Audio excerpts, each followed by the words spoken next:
Rook ke F7 menyerang Queen. Namun Tal tak kisah pun pasal Queen tu. Dia buat satu gerakan yang bagus. Pawn E makan pawn di F6. Wow, bagi Queen free.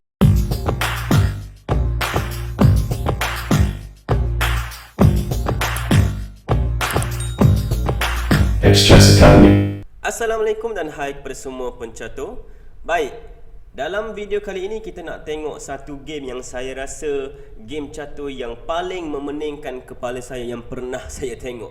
Okey, siapa lagi yang boleh memainkan satu game yang memeningkan kepala? Siapa lagi kalau bukan legenda kita GM Mikhail Tal.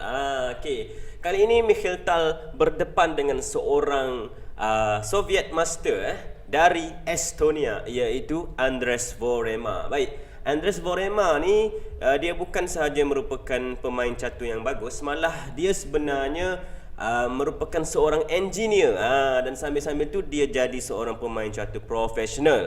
Dia telah menjuarai kejohanan Estonia sebanyak 2 kali. Baik, jadi game ni dimainkan pada tahun 1971 di satu pertandingan catur yang diadakan di Estonia. Baik, kat sini kita ada putih yang dimainkan oleh GM Mikhail Tal, manakala hitam pula dimainkan oleh Andres Vorema dari Estonia. Jom kita tengok game ni. Tal memulakan dengan E4, kita ada C5 oleh Vorema, Sicilian defense. Seterusnya knight F3, E6, D4, pawn C makan pawn D4, diikuti dengan knight makan pawn, knight C6, knight C3, dan seterusnya queen C7. Permainan diteruskan dengan bishop ke E3, A6, bishop ke D3, knight F6, dan seterusnya putih ataupun Tal membuat castling 0-0. Baik, ini semua adalah gerakan-gerakan yang biasa kita lihat, ya. Okey, kat sini Vorema memilih untuk memainkan bishop ke D6 dengan idea untuk membuat bishop makan pawn di H2 nanti, membuat check. Jadi Tal melarikan kingnya ke H1. Mestinya kat sini bishop tak boleh makan pawn, sebab tak ada tempo, tak mendapat check kat situ, dan bishop tu akan terkurung. Jadi kat sini Vorema memilih untuk memainkan pawn ke H5, dengan idea untuk cuba membuat serangan ke arah king Tal. Tal terus dengan pawn ke F4. Dia pun ingin mengancam untuk membuat tolakan pawn ke E5, membuat fork ke arah bishop dan juga knight di F6 kat situ. Jadi knight melarikan diri ke G4, mengancam untuk makan bishop, diikuti dengan queen ke F3 mengawal bishop tersebut.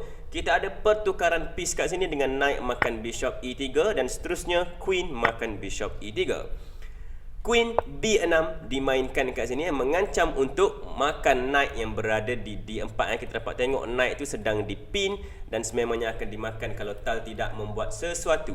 Jadi kat sini knight C pergi ke E2 mengawal knight tersebut, dan sekali lagi Vorema menyerang knight di D4 dengan pawn ke E5. Baik, dalam posisi ini satu gerakan yang biasa yang boleh dimainkan ialah untuk knight melompat ke F5 dengan idea untuk mengawal queen di E3 dan pada masa yang sama menyerang bishop di D6. Namun selepas tolakan pawn ni, Tal telah membuat satu Tal move. Ya, yalah Tal kan, dia memang suka membuat move-move yang pening-pening ni. Jadi dia gerakkan queen ke G3, dia bagi je knight di D4. Jadi apa lagi Vorema cakap, kalau bagi, baik terima kasih, aku akan makan. Jadi pawn E makan knight di D4 dan seterusnya queen makan pawn G7 mengancam nak makan rook. Jadi rook terpaksa lari ke F8. Baik, kalau kita tengok kat sini, Tal telah pun memberikan satu knight-nya untuk membuat serangan ke atas king. Jadi dia mulakan serangannya dengan tolakan pawn ke E5 menyerang bishop. Bishop lari ke E7 dan sekali lagi pawn ke F5. Datang dengan sangat bersemangat sekali untuk menyerang king hitam.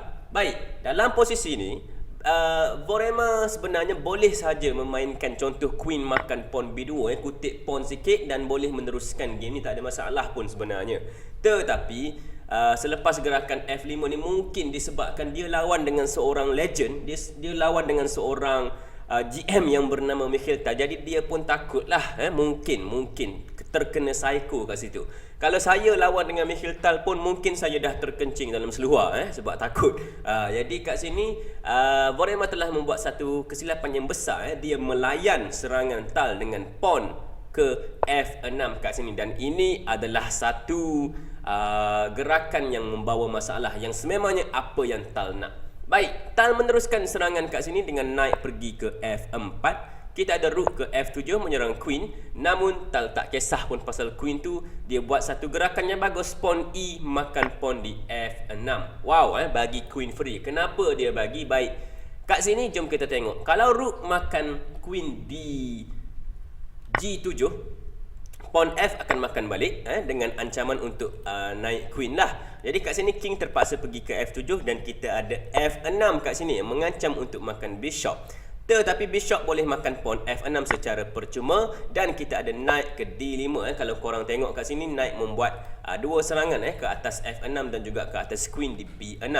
Jadi queen terpaksa lari. Contoh kalau queen lari ke A5, rook boleh makan bishop F6 check, king terpaksa makan pawn G7, rook G6 check, king ke H8, rook sekali lagi check di H6, king G8 dan seterusnya. Rook akan makan pawn di H5 dan kita tengok ada ancaman untuk knight datang membuat check di E7 dan seterusnya. Rook makan queen di A5 dan pada masa yang sama kalau korang tengok dalam position ni memanglah hitam ada queen tapi kedudukan rook dan juga bishopnya sangatlah pasif, tak buat apa-apa kat situ, manakala Tal mempunyai dua pawn yang boleh ditolaknya ke arah king. Jadi ini position yang sangat bahaya untuk hitam sebenarnya.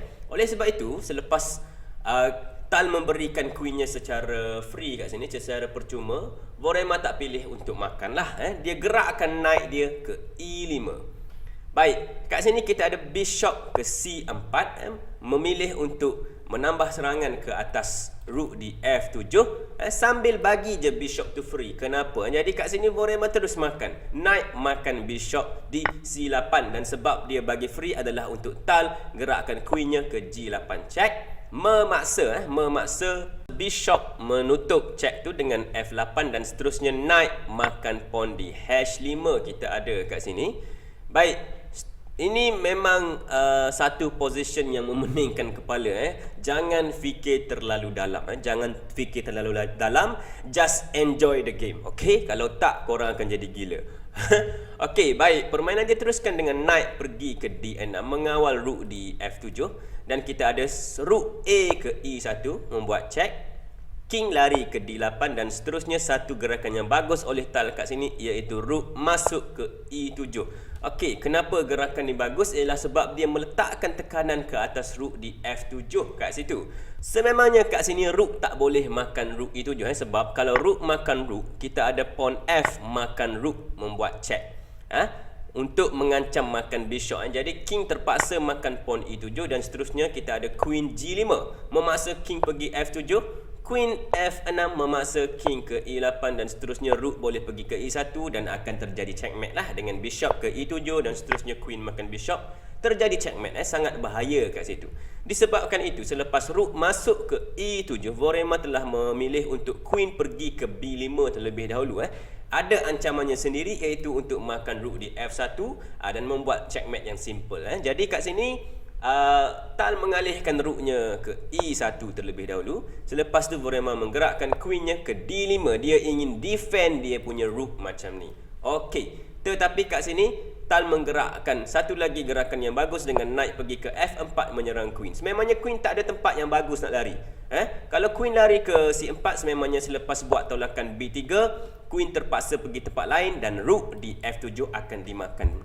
Akan dimakan dan serangan yang sangat bahaya akan dibuat oleh putih kat situ. Jadi kat sini selepas knight pergi F4, queen terpaksa makan pawn di A2. Memang terpaksa. Dia bukan makan sebab dia tamak nak kutip pawn, tidak. Dia terpaksa makan untuk buat defend ke arah dia punya rook. Tapi kat sini Tal meneruskan serangannya dengan knight pergi ke E6 membuat check. Sekali lagi bagi sacrifice. Aduh, makin pening. Makin lama makin pening game ni. Okey, jom kita tengok apa jadi kalau pawn makan knight tu. Kalau pawn D makan knight di E6, rook akan makan rook di F7. Sekali lagi mengancam untuk makan bishop ya. Jadi knight terpaksa makan rook di F7. Queen boleh makan bishop check. membuat fork, king terpaksa lari ke D7, queen boleh makan knight F7, memaksa king untuk pergi ke C6. Dan kita tengok kat sini satu persatu piece dah hilang. Dan apa lagi kat sini, pawn F boleh sahaja makan pawn E6 Dan dua pawn ni sebenarnya akan ditolak dengan mudah dan kemungkinan dua-dua boleh naik queen, siapa yang tahu. Ini sangat-sangat bahaya untuk hitam. Oleh sebab itu, selepas knight membuat check di E6, Borema sebenarnya mungkin dah dalam posisi kalah kat sini. Jadi dia cuba juga untuk defend. Dia memilih untuk queen makan sahaja knight di E6, membuat sacrifice kat situ. Jadi Tal makan sahaja pawn F makan queen E6, diikuti dengan rook makan pawn di F6. Dan kat sini Tal membuat satu gerakan yang senang, gerakan penyudah. Okey, korang boleh cuba stop video ni kat sini dan cari apakah gerakan penyudah yang ingin dibuat oleh Tal kat sini. Silakan.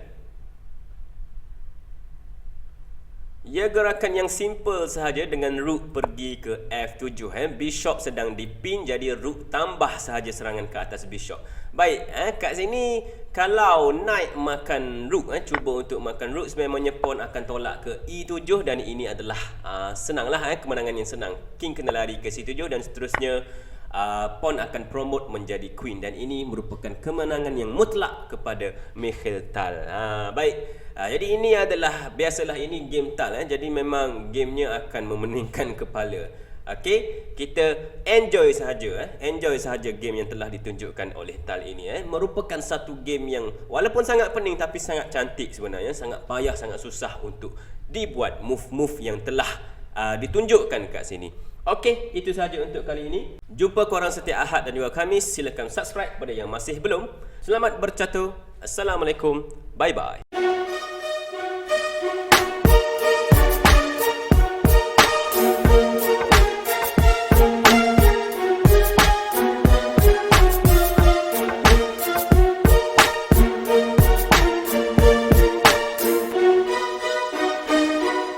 Express Academy.